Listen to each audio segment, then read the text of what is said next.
Hello everyone, कैसे हैं आप सभी? Welcome to the channel. So today we are going to start our next session in the series of international relations के current affairs, जिसमें कि हम current affairs तो cover करेंगे ही, साथ में static portion भी cover करेंगे. And as you know, the idea and the way in which we are going to cover this question is that हम statement wise questions जो कि evolving trend है अब सारे वनडे एग्जामिनेशन का, जिसमें कि स्टेटमेंट वाइज क्वेश्चंस आपसे पूछे जाते हैं, इस अप्रोच को हम फॉलो करेंगे ना. प्रायर टू दिस वीडियो हमने 2 वीडियोस में ऑलरेडी कुछ क्वेश्चंस को कवर किया है. अगर आपने वो वीडियोस नहीं देखी हैं तो आई बटन पे क्लिक करके you can watch those videos. And yes, if you want the PDF of this you can join the Telegram channel for free. वहाँ पे आपको ये पीडीएफ मिल जाएगी. 75 क्वेश्चंस हैं which are very much important. So let us start our today's session. So let us now start our today's session. As I've already told you, this session is about the places in news.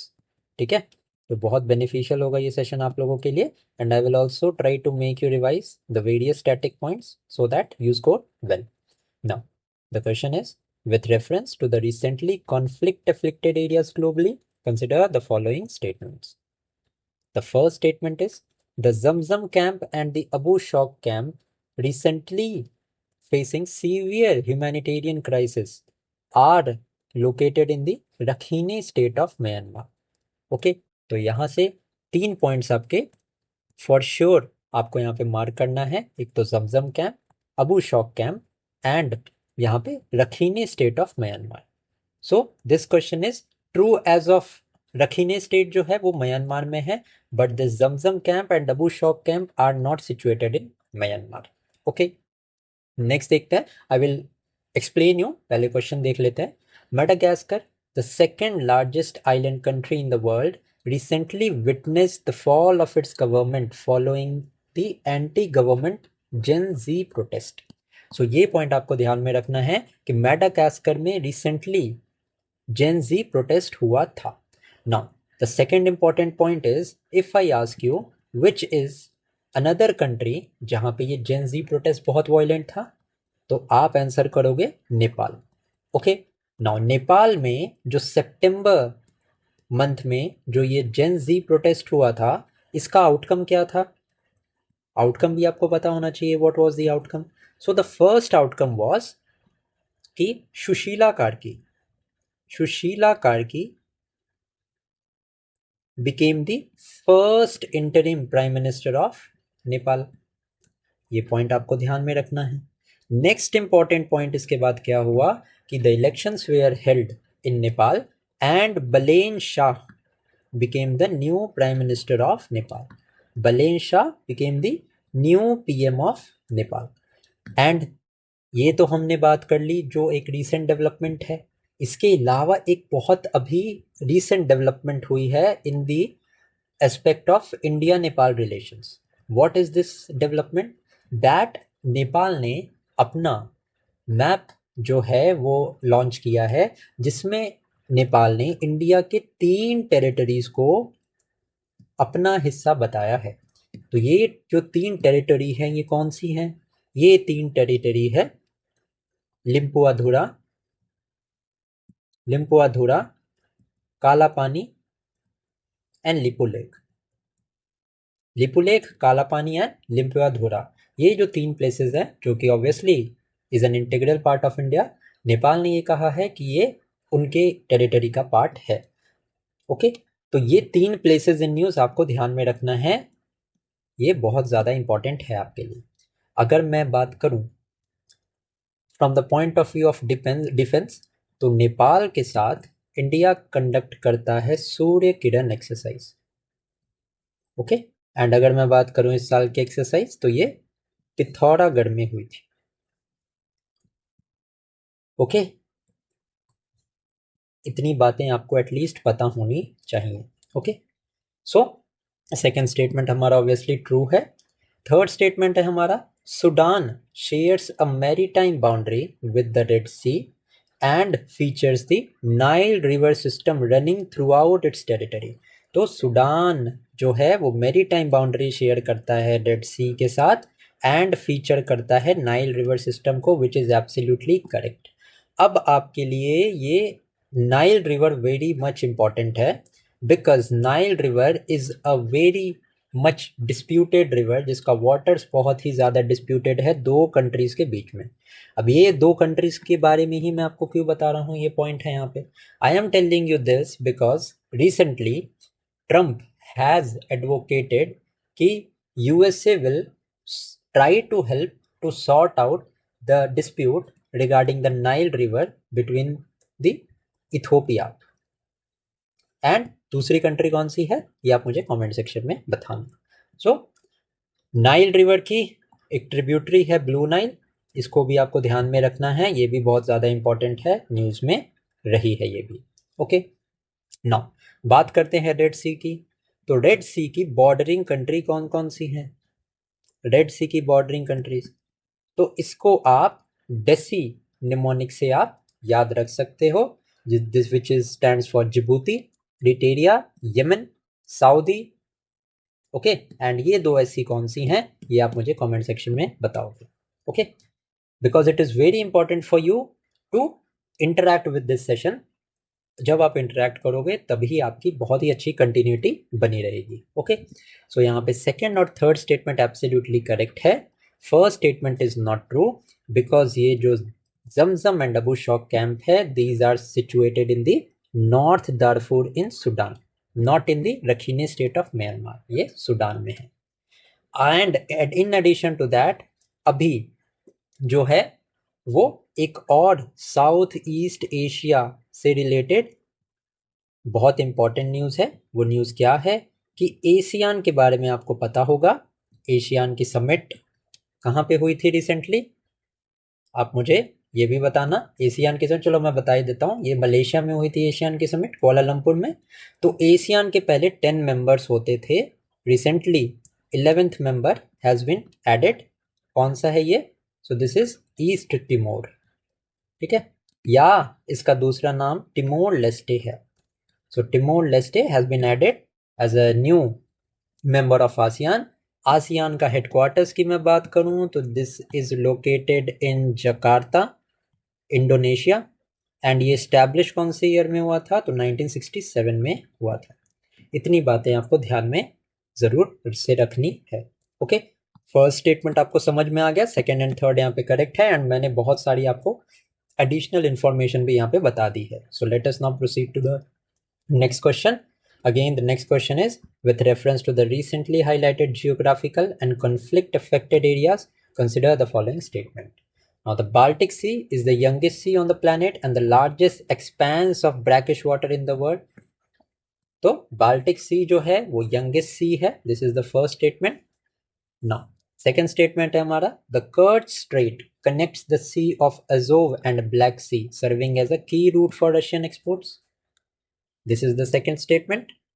Now next है, the Dnieper River flows through Ukrainian capital Kyiv and empties into the Caspian Sea. तो एक major river जो Caspian Sea में fall करती है and which is also the largest river of Europe, ये है river Volga. ठीक है, Volga is the largest river of Europe and this directly falls into the Caspian Sea. जो Dnieper river है ये मोर देन 10 कंट्रीज में flow करती है and this ultimately falls into the Black Sea. ठीक है, ये डायरेक्टली ब्लैक सी में फॉल करती है, दैट इज वाई जो थर्ड स्टेटमेंट होगा यहाँ पे हमारा इनकरेक्ट होगा, because this Dnieper river directly falls into the Black Sea. अब ब्लैक सी की बॉर्डरिंग कंट्रीज भी आपके लिए बहुत इंपॉर्टेंट है, ये भी मैं आपको यहाँ पे बता देता हूँ, रिवाइज करवा देता हूँ। सो ब्लैक सी की बॉर्डरिंग कंट्रीज आप निमोनिक टी एंड बर्गर से याद रख सकते हो, जहाँ पे T stands for Turkey, okay, U stands for Ukraine, R stands for Russia, G stands for Georgia, and R stands for Romania. एक B जो है यहाँ पे, it stands for what, ये आप मुझे कमेंट सेक्शन में बताना। ओके, वहीं पे अगर मैं बात करूं बाल्टिक सी, सो बाल्टिक सी की जो बॉर्डर है ये 9 कंट्रीज से रिलेटेड है।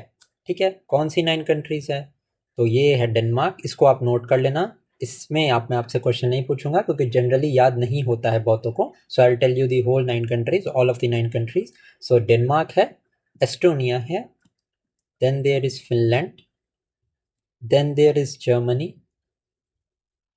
Then there is Latvia, then there is Lithuania.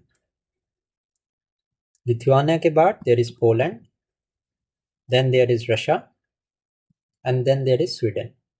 हो गई 9 कंट्रीज, 3-3 के पेयर्स हैं. ईजी होगा आपके लिए पढ़ना. फिर से मैं एक बार एक्सप्लेन कर देता हूँ. तो बाल्टिक सी बॉर्डर करती है Denmark, Estonia, Finland, Germany, Latvia, Lithuania, Poland, Russia and Sweden. Okay. And also, this is very much true that it is the youngest sea on the planet and it has the largest expanse of brackish water in the world. And it is also obviously true that Kerch Strait जो है वो connect करती है Sea of Azov and Black Sea को. Black सी की bordering countries मैंने already आपको बता दिया है. ओके. बचा यहाँ पे कैस्पियन सी. कैस्पियन सी की बॉर्डरिंग कंट्रीज भी मैं आपको बता देता हूँ सो दैट एक ही साथ आपका सारा कुछ रिवीजन हो जाए. तो ब्लैक सी कैस्पियन सी की बॉर्डरिंग कंट्रीज का निमोनिक है तारिक. ठीक है. T stands for Turkey, A stands for Azerbaijan, R stand for Russia, then this I stands for Iran and K stands for Kazakhstan. ठीक है. तारीख से आप कैस्पियन सी की बॉर्डर्स को याद रख सकते हो. आई होप कि बताएं तो ऑलरेडी मैंने 2 ही क्वेश्चन हैं but more than 20 questions we have discussed here. Okay. And ये जितनी भी बातें मैं आपको बता रहा हूँ these are very very important. इसमें से क्वेश्चंस आपके आने वाले हैं. एटलीस्ट 2 क्वेश्चंस तो आएंगे ही अगर आप स्टेट पीएससी के लेवल का एग्जाम दे रहे हो तो. ओके. तो यहाँ पे first and second is correct, third one is not true. Y it is not true? Because Dnieper River, it flows through Kiev, but it empties into Black Sea, not the Caspian Sea. Okay, next देखते हैं. Again, there is a question on conflict. With reference to the conflict zones and strategic locations in Asia, consider the following region. Now, Doklam is strategically located at the tri-junction of India, China and Nepal. ये question है Doklam पे. Next, the Cholistan Desert, where canal projects were recently suspended following protest, is located in the western part of the Thar Desert in Pakistan. So, basically, यहाँ से ये पूछ रहा है कि the Cholistan Desert is a part of the Thar Desert of Pakistan. And the Patani conflict involves tension between the government of Malay Muslim separatists in southern Thailand. So यहाँ पे अगर मैं करेक्ट आंसर की बात करूँ तो second and third statement is correct. The first one is not correct. Why it is not correct? Because जो डोकलाम है this is situated on the tri junction of India, China and Bhutan. Okay. Nepal नहीं. Okay. Nepal is not a part of the Doklam. So Nepal किस चीज का part है? Nepal part है Siliguri corridor का. Okay. Siliguri obviously is in West Bengal, आपको पता होना चाहिए. ओके. चोलिस्तान डेजर्ट यहाँ पे करेक्ट है कि it forms the part of the Thar desert in Pakistan. But ये क्वेश्चन यहीं खत्म नहीं होता है. बहुत इंपॉर्टेंट पॉइंट्स मुझे आपको बताने हैं इस क्वेश्चन में. सो सबसे पहला तो यहाँ पे हमें दिख रहा है नेपाल. तो नेपाल से आपको तुरंत ये पता होना चाहिए कि जो सार्क का हेडक्वार्टर है, जस्ट अ सेकेंड, जो सार्क का हेडक्वार्टर्स है this is situated in Kathmandu. Kathmandu is in Nepal. इसके अलावा नेपाल के साथ जितने भी इनिशिएटिव्स हैं, जितने भी डिफेंस वगैरह से रिलेटेड जो भी न्यूज़ में रहा है मैं आपको ऑलरेडी बता चुका हूँ. चाइना की अगर मैं बात करूँ तो बेल्ट एंड रोड इनिशिएटिव ये चाइना का है, इसको आपको ध्यान में रखना है. इसके अलावा चाइना के बीजिंग में हेडक्वार्टर्स है एशियन इंफ्रास्ट्रक्चर बैंक का, Asian investment and infrastructure bank. ठीक है. AIIB जो कि 2016 में इस्टेब्लिश हुआ था. Okay. In addition to that यहाँ पे क्वेश्चन में थाईलैंड भी है. एंड थाईलैंड एंड कंबोडिया के बीच में अभी वॉर लाइक सिचुएशन बनी थी. क्यों बनी थी? रिगार्डिंग द प्रिय विहार टेम्पल. नाउ इसके अलावा थाईलैंड की यंगेस्ट प्राइम मिनिस्टर थी जिनको कि रिजाइन करना पड़ा था. वाई? बिकॉज इन्होंने अपनी दुश्मन कंट्री से जो है वो फ़ोन पे बात की थी regarding some kind of settlement. Okay, क्या नाम था? So Patagonia Shinawatra, she was the youngest prime minister of Thailand. ये भी बातें आपको ध्यान में रखनी है। अदर देन दैट, जो मोस्ट इंपॉर्टेंट पॉइंट्स है, I have already explained you this. So second and third is true, the first one is not true. Why it is not true? I have already told you. Okay, next is, with reference to the important straits and maritime routes in the news, consider the following statement. So maritime strait and maritime routes बहुत ज़्यादा news में रहा है, तो इसके बारे में आपको पता होना चाहिए। फर्स्ट स्टेटमेंट है हमारा, the Taiwan strait extends from the south west to the north east connecting South China Sea to the East China Sea. Next is, the Northern Sea route connects the Atlantic Ocean to the Pacific Ocean via Arctic waters, significantly reducing the travel as compared to the Suez Canal route. Okay. Next, the Davis Line or the Median Line is an internationally recognized boundary that runs down the middle of the Strait of Hormuz.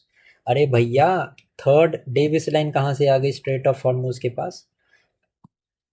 इतना ज़्यादा ये straight of Hormuz news में रहा है कि आपको तो already पता होना चाहिए कि स्ट्रेट ऑफ हॉर्मुज कौन सी दो वाटर बॉडीज को कनेक्ट करता है। तो it separates the Persian Gulf with the Gulf of Oman. Okay, अब ये डेविस लाइन कहाँ है? सो डेविस लाइन और the median line runs through the middle of the Taiwan Strait. Okay, it runs to the middle of the Taiwan Strait, not the Strait of Hormuz. So इतनी बात आपको पता होनी चाहिए। And in addition to that, ये भी आपको पता होना चाहिए कि ये क्वेश्चन यूपीएससी 2026 में अभी रिसेंटली पूछा गया है कि कौन से कंट्रीज के शिप्स को अगर इंडिया आना है तो उसको स्ट्रेट ऑफ हॉर्मुज पार करना पड़ेगा। तो यहाँ पे बहरीन एंड कतर, क्योंकि कंप्लीटली डिपेंडेंट है स्ट्रेट ऑफ हॉर्मुज पे। एंड यहाँ पे एक और बात मैं आपको बता दूं कि कतर से ही इंडिया अराउंड 70% से ज़्यादा अपनी एलपीजी जो है वो इंपोर्ट करता है। And due to this reason LPG की जो है वो a short crisis was faced by India. Okay, so this point you need to know, very much important. अब बात मिडिल ईस्ट की हो रही है तो मैं आपको बताता हूँ ईरान के बारे में। खर्ग आइलैंड, ये बहुत ज़्यादा न्यूज़ में है। कल को आपसे क्वेश्चन में पूछ सकते हैं कि खर्ग आइलैंड कहाँ सिचुएटेड है, तो Kharg island is situated in Iran. Why it is important? It is important because the 90% of the oil that is produced by Iran is exported, ठीक है, is produced from this Kharg island only. अब Iran news में है तो आपको पता होना चाहिए the countries which are bordering Iran, बहुत इंपॉर्टेंट है ये, ठीक है। तो इसको हम अताता पी से याद रख सकते हैं, ठीक है। A stands for Armenia,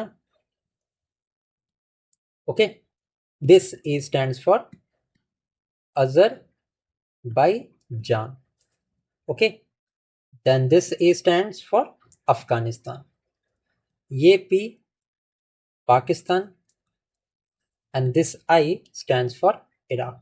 okay, तीन ए क्लियर हो गए आपको, एक आर्मेनिया, दूसरा ए हमारा अजरबैजान, तीसरा है हमारा Afghanistan. Okay, P stands for Pakistan, I stands for Iraq, एक टी जो है it stands for Turkey, and एक टी जो है it stands for Turkmenistan. So these are the countries that border Iran, जिसको आप अटाटा पी से याद रख सकते हैं। This is very much important, इसको आप कहीं पे नोट कर लो, अपने नोटबुक में नोट कर लो, अपने नोट्स में ऐड कर लो, ये क्वेश्चन पूछा जाएगा। अपकमिंग 2026 में जितने भी स्टेट पीएससी के क्वेश्चन हैं, ये क्वेश्चन आने की 110% पॉसिबिलिटी है। इसके अलावा अगर मैं बात करूं तो नांताज, फोर्दो एंड इस्फहान, ये तीन न्यूक्लियर साइट्स हैं जो कि ईरान की हैं, जिस पे अटैक किया था इजराइल एंड अमेरिका ने, ठीक है। इजराइल एंड यूएसए ने अटैक किया था इन तीन न्यूक्लियर साइट्स ऑफ ईरान पे during the operation that was conducted last year. Okay, बहुत इंपॉर्टेंट बात है, बहुत इंपॉर्टेंट पॉइंट्स हैं, इनको आप प्लीज़ नोट कर लो, क्योंकि it is not possible for me to add all these points, क्योंकि ये रियल टाइम पे मेरे दिमाग में आता है और मैं रियल टाइम में आपको बताता हूँ, तो प्लीज़ इसको नोट कर लेना। ठीक है। ऑल्दो आई एम प्लानिंग कि इसको स्ट्रक्चर्ड वे में, एक बहुत अच्छे स्ट्रक्चर्ड वे में मैं आपके सामने लेके आऊँ। ठीक है, अगर आप इंटरेस्टेड हो इनिशिएटिव में तो प्लीज़ मुझे बताना कमेंट सेक्शन में।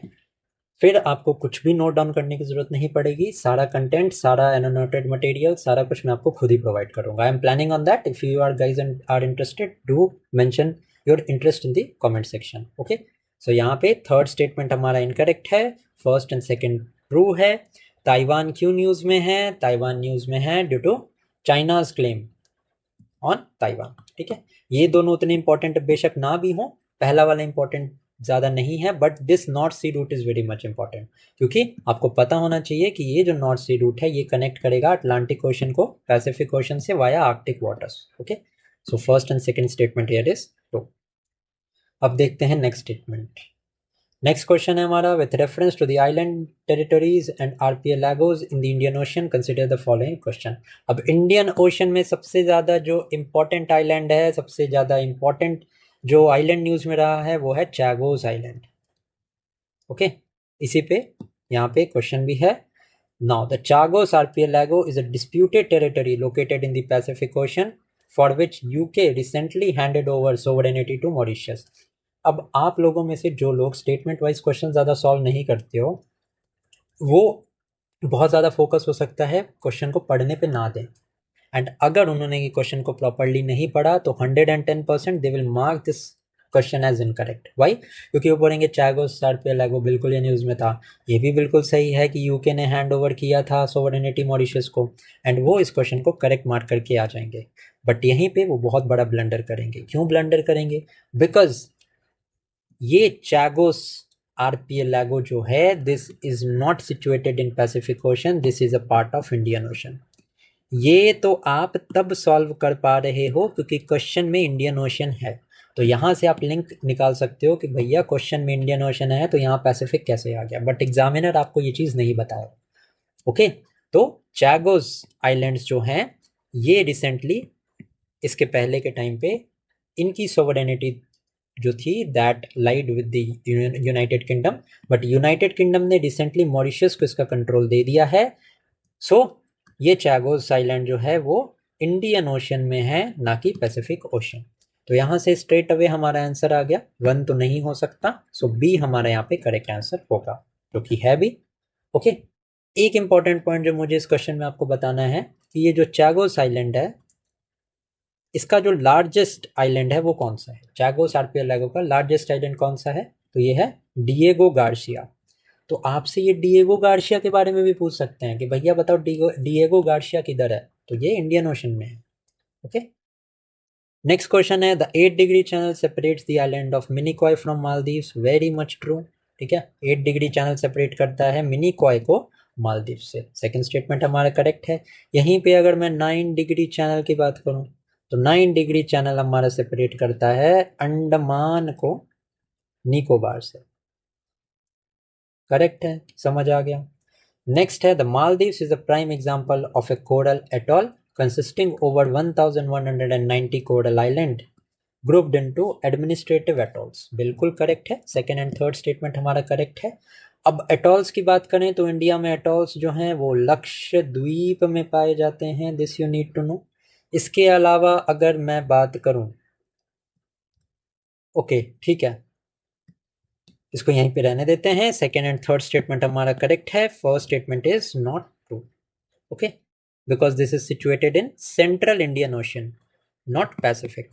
एक तो अगर क्वेश्चन इजी लेवल पे आया तो आपसे पूछ लेंगे कि कहाँ पे सिचुएटेड है, पैसिफिक ओशन में है, इंडियन ओशन में है, कहाँ पे है।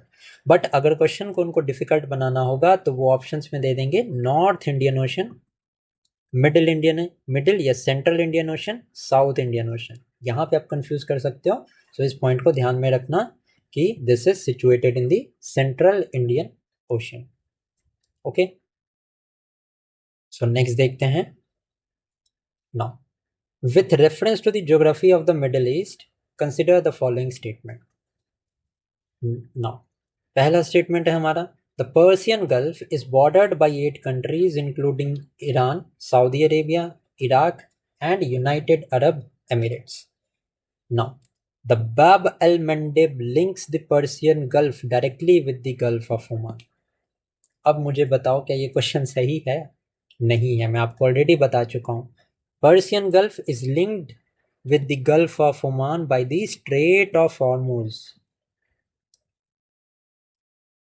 ठीक है, बाब अल मंडेब जो है ये तो रेड सी में है, इसकी हमने बात की अभी। Okay, this does not link the Persian Gulf and the Gulf of Oman. Okay, Strait of Hormuz is that which links the Persian Gulf with Gulf of Oman and the Arabian Sea. Okay, बाब अल Mandeb straight जो है मैंने आपको बताया ये red Sea में है। So as पर this it connects the Red Sea to the Gulf of Aden. Important है, ये भी क्वेश्चन पूछ सकते हैं, ध्यान में रखना। ओके, बात करें पर्शियन गल्फ की तो Persian Gulf is bordered by 8 countries. ये भी क्वेश्चन बहुत ज़्यादा इंपॉर्टेंट है, इसको भी आप नोट कर लो कहीं पे। Okay, it is bordered by Iran, Oman, UAE, Qatar, Bahrain, Saudi Arab, Kuwait, Iraq. Okay, Iran, Oman, UAE, Qatar, Bahrain, Saudi, Kuwait and Iraq. So second statement हमारा इनकरेक्ट है, फर्स्ट सही है। क्वेश्चन तो हमने सॉल्व कर ही लिया, क्या answer होगा इसका? 1 and 3। थर्ड स्टेटमेंट क्या था हमारा? The Dead Sea recognised as the lowest land point on the earth forms a part of Israel physiography. Absolutely correct है। अब आपको मुझे कमेंट सेक्शन में बताना है कि इजराइल के जो बॉर्डरिंग कंट्रीज हैं वो कौन कौन सी हैं। एंड हाँ, एक बात ध्यान रखना, इजराइल जो है वो अपनी बॉर्डर शेयर करता है मेडिटेरेनियन सी के साथ, इसको आपको ध्यान में रखना है। डेड सी के साथ भी करता है एंड मेडिटेरेनियन सी के साथ भी करता है। ओके, सो क्वेश्चन का सही आंसर होगा हमारा first and third. Next question देखते हैं। अब ये क्वेश्चन हमारे बायलैटरल इशू पे है। ठीक है, इस क्वेश्चन को हम यहाँ पे डील कर लेते हैं एंड अगली क्लास में जो भी इंडिया एंड चाइना के बीच रिसेंट डेवलपमेंट्स हैं, जो भी इंडिया यूएस की डेवलपमेंट्स हैं, इंडिया जापान के डेवलपमेंट्स हैं, वो सारा कुछ हम एक वीडियो में कवर कर लेंगे। Okay, so with reference to India China bilateral relations and border issues, consider the statements. India share its longest international land border with China. क्या ये स्टेटमेंट सही है? नेक्स्ट है, in the eastern sector the line of actual control generally follows the McMahon line drawn during the Simla convention of 1940। Absolutely correct. ये आपको पता होगा, आपने ज्योग्राफी में भी पढ़ा होगा कि जो मैकमोहन लाइन है it forms the international LAC between India and China. वहीं पे जो रेड क्लिफ लाइन है it forms the international border between India and Pakistan. इसी के बीच अगर मैं ड्यूरांड लाइन की बात करूं, so this forms the border between Afghanistan and Pakistan. अगर मैं बात करूं 38th पैरेलल की, so this is an international border between North Korea and South Korea. Okay, so इतनी तो आपको पता होनी ही चाहिए। एक तो है मैनीगॉट लाइन, ये आपको मुझे बताना है कौन सी दो कंट्री के बीच में ये बॉर्डर फॉल करती है। सेकंड स्टेटमेंट तो हमारा बिल्कुल ट्रू है। नाउ फर्स्ट क्वेश्चन यहाँ पे इनकरेक्ट है। क्यों इनकरेक्ट है? बिकॉज इंडिया जो longest land international land border है ये शेयर करता है बांग्लादेश के साथ। ठीक है, चाइना के साथ नहीं। So India share its longest international land border with Bangladesh. ठीक है, एंड बांग्लादेश के रिगार्डिंग में बताऊं, एक क्वेश्चन में अगर आपसे यहाँ पे पूछूं कि which Indian state is surrounded by Bangladesh from 3 sides, तो आपको पता होना चाहिए this is Tripura. Tripura is bordered by Bangladesh from the 3 sides. Okay. Now, third statement हमारा, the string of pearls refers to India's geopolitical strategy to develop naval bases in the Indian Ocean region to counter China influence. So, string of pearls जो है, this is China's strategic framework of developing commercial and military assets in the Indian Ocean region. So, ये जो string of pearls है, this is the China's geopolitical strategy. ठीक है, सो अगर China की geopolitical policy का नाम स्ट्रिंग ऑफ पर्ल्स है तो इंडिया ने इसको काउंटर करने के लिए नेकलेस ऑफ डायमंड स्ट्रेटजी को यहाँ पे अडॉप्ट किया है। सो इंडिया की strategy is necklace of diamonds and China की strategy is string of pearls. इसके अलावा BRI which is also known as belt road initiative, ये भी चाइना का एक इनिशिएटिव है। सो यहाँ पे हमने देखा हमारा फर्स्ट वन भी इनकरेक्ट है, हमारा थर्ड वन भी इनकरेक्ट है। So correct answer is only the second statement here is true. Okay, now yes, इस क्वेश्चन को अभी इस सेशन को हम यहीं पे एंड करते हैं। And yes, if you want the PDF of this session, okay, you can join the Telegram channel. आपको वहाँ पे इस सेशन की PDF मिल जाएगी। So thank you for watching this video and keep studying.